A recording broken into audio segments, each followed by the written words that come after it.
Last year, the lower school staff did a book study on a book called Mindset, The New Psychology of Success by Carol Dweck. This book is a must-read for every teacher, parent, and coach. One of the biggest takeaways addressed the idea of how we should praise children in order to coach them more towards a growth mindset.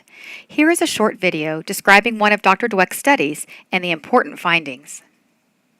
We took fifth graders. We give them puzzles to solve. So you see these blocks? Can you tell me what color is on that side? Red, yellow, white, blue. All right, so what I want you to do is put these blocks together so that the picture on top matches the picture here, all right? First, we give children a set of easier puzzles to do. Now here's the next one. When these 9 and 10-year-olds successfully put together the puzzle, the children are praised for either their intelligence Wow, you did really well. You must be really smart at these. or the effort they made. Wow, you did really well. You must have tried really hard at these. Then we give them a much harder set of problems, ones that they might, in fact, struggle with. Here's the next one. And we see what happens to their confidence. Do they think, oh, this means I'm not good at it after all? Do they stop liking the puzzles? Or do they maintain their confidence and think, well, it just needs more effort or strategies? What happens to their motivation? Are you ready to go on? Ta-da!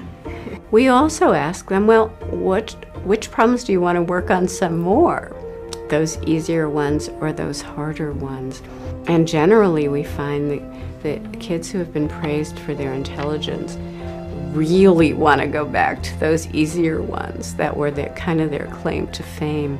This is a sign of a fixed mindset, the belief that intelligence is innate and can't be changed. What we found was that children thought that difficulty meant they weren't smart or they weren't good at the task. So you seem to have more trouble with this one, and I want to know why you think that was. Probably because I'm not good at these problems. A very discouraging conclusion. Other children show a growth mindset. The growth mindset is like this. No matter who you are, you can always become a great deal smarter. They feel smart when they're working really hard on something difficult and making progress. So if I give you some more problems, would you like more problems like these that are pretty easy so you'll do well, or problems like these that'll be hard but you might learn a lot from them? These. More like these?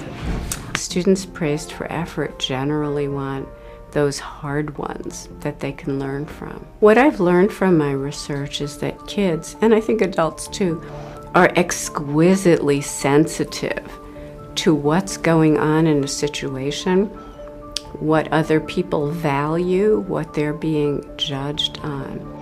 What is that voice in our head saying? Is it saying fixed mindset things like, oh, you better not make a mistake, you better look smart, people are judging you? Or is it saying growth mindset things? Here's an opportunity, here's a mistake I can learn from. I feel smart when I do something difficult. Miss Edwards, we did it! Here is an example of a handout you can take with you to help you coach students towards a growth mindset. Focus students on effort and perseverance, not on their intelligence. We should never be talking to students about how smart they are, but rather about how their effort towards a task is what ultimately allowed them to achieve or not achieve. Watch this master teacher coach his student towards a growth mindset.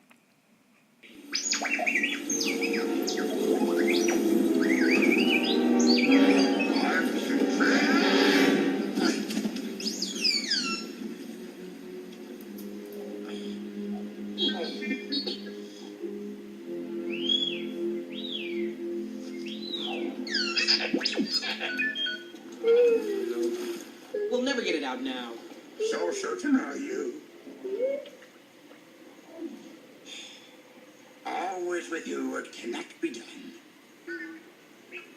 Do you not think that I say? Master, moving stones around is one thing. This is totally different. No, no different. Only different in your mind. You must unlearn what you have learned. give it a try. No.